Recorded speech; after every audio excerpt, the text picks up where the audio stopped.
আসসালামু আলাইকুম।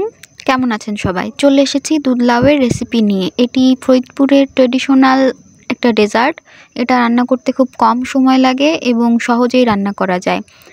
দুধ লাউ রান্না করার জন্য একটি কচি লাউকে এভাবে চিকচিক করে কেটে নিতে হবে, তাহলে বেশি ভালো হয়। যত চিকন হবে তত ভালো হবে।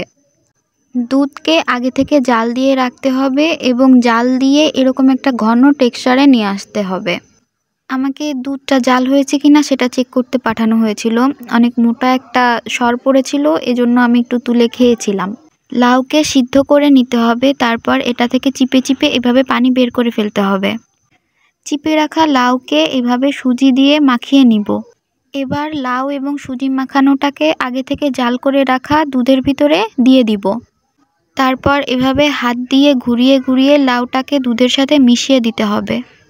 আমার নানু এটা মাটির চুলায় রান্না করতেছিল, এজন্য পাটকাঠিতে আগুন ধরিয়ে চুলায় জাল জ্বালালো।